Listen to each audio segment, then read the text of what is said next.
All right, guys. Thanks for coming. Thanks for waiting around. Obviously, this last week was a long year.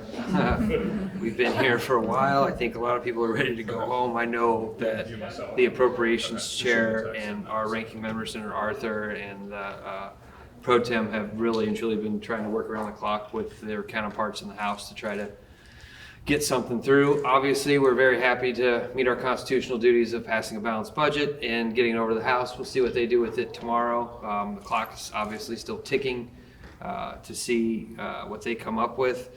We're happy to obviously partake in the budget. I think the overwhelming majority, I think someone had told me, I think only 2 bills passed with a Republican majority. But they needed our votes on every single bill outside of 2, if I'm not mistaken. We even voted against the agriculture bill, which I thought was pretty interesting for us. So the ag funding was propped up by Democrats this year. So the agricultural community, you're welcome. You can thank a Democrat. Other than that, we will take any questions. Do you have a good understanding of the state budget proposal? Just in general, or are you talking about a specific one? I think that obviously this year has been a very difficult year in regards of floor time and getting from one place to another. I don't think last week helped at all for people to really digest the budget. I do, in full faith, put my full faith in the Senator from the 17th and the appropriations chair that they did everything that they could do. Having said that, I think the House put us in a really tough position by getting the budget a week later than we normally would have, as the pro tem said on the floor. I also think that last week's whole week gone for the FRA was not helpful. But having said that, there were some people that were having conversations during all of that were probably helpful. But this year has been a year of delay for one reason or another by Republicans, which is odd in general. So I don't feel like we had the time committed to it that we normally do, if that's the question. I really don't. I think that a lot of times when things are rushed, you could risk a few weeks later finding out that you did something that's going to call a special session. But I'm hopeful that the working around the clock, there weren't a whole lot of mistakes or any so far. We corrected one on the floor as we were going. So, the bottom line is we have to get our constitutional duty done. If we have to come back and fix something, I hope and assume that the governor will bring us back if we need to. Governor Parson did today complain that there's very little time to look over what was in this. Budget office didn't really have the bills this morning, and that he doesn't want to leave the biggest supplemental ever for the next legislature and the next governor. That could bring you in for special session. Are you ready for that, or do you think that's a good plan? Look, I think the House is pretty insistent, and I think some of the Freedom Caucus members were pretty insistent on getting to a certain number, and I think the way that they got to that certain number will probably make sure that there's a special session at some time in the future, maybe in the fall, if they can't get to January. I think that it's reminiscent of DC-style governance. That's what they do in Washington, D.C. They don't agree on a budget so that they can have leverage every 30 days, and they keep passing continuing resolutions. And I think that this is very similar to that. I think you're right, Rudy. I think that departments are going to have a tough time in 6-8 months. I think that there was more flexibility put in the budget so that they can have the ability to move money around so that they can make ends meet. But I would not put the idea away that there won't be a special session to have a supplemental at some point. It would shock me if we didn't. Are there concerns, a similar question that I asked the Republicans, that the House might continue to pass this late and put kind of a time crunch on the budget process? Continue to what? To pass the budget late like it did this year? Is there concern about future time crunches? Yeah, the time is the time. You're always watching it, obviously, towards the end of session, towards this part of the budget. So yeah, if past is prologue, they've been dragging their feet all session on a lot of things. The FRA was the #1 bill on the calendar. We just heard it for the first time, a week ago?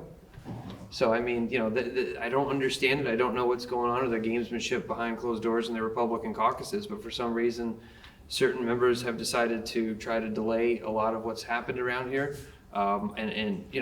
Obviously we have partaken in that when it came to IP, when we had a filibuster as well. So I don't know how the decisions get made on what's coming up and when people are gonna run people, so to speak, but it has been a detriment to regular business for sure. So you may have heard the majority floor leader say that on Monday at noon, she plans to go to the IP measure again. What do you plan to do when that happens? We plan to filibuster it. I mean, look, I think I made my case pretty strongly on the floor about IP.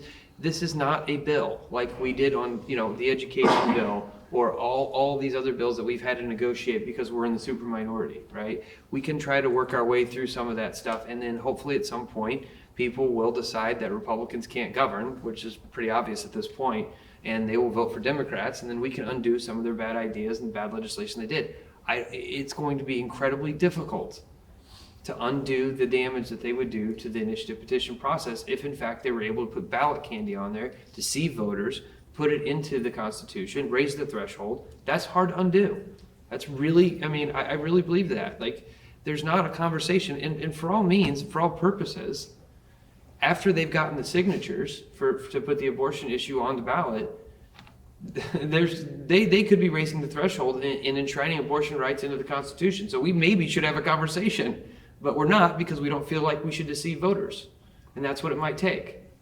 Do you have any commitment from Representative Senator O'Laughlin to not use the PQ on that No. proposal? I no. No, we are definitely throwing caution to the wind, but this is an issue that is important to us that as any other. This is not about one issue for us, right? You don't get Medicaid expansion. You don't get minimum wage increases. All of these things that the people want, you don't get. Medical, cannabis, recreational cannabis. All of these things, you can even make an argument for workers' rights when it comes to right to work, even though that was a different process.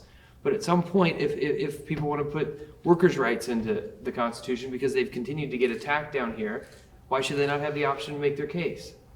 And they wouldn't be doing this if, in fact, they could trust the legislature, the Republican majority legislature, to not tinker with the statutory changes, which we have seen them do in the past.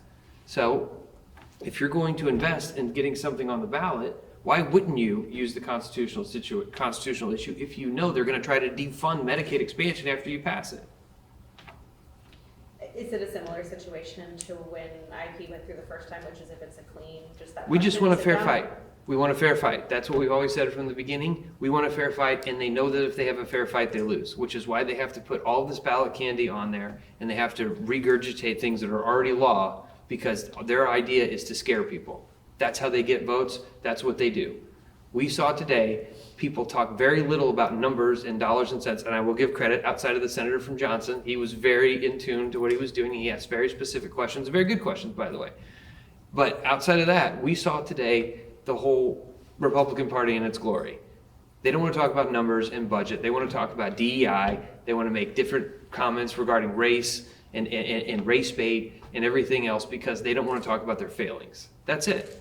It's that simple. It's distraction politics at its best. And I've had interview with people this week who come and have asked me about the ballot candy. Well, what about this situation and that situation? And that's the whole idea. The whole idea is to be talking about voters and outside of the country and everything else, and some 30 people in California, and I believe the Speaker of the House and Congress couldn't even name one situation of this. And it's to change the subject from the fact that they want to take votes rights away from people. That's it.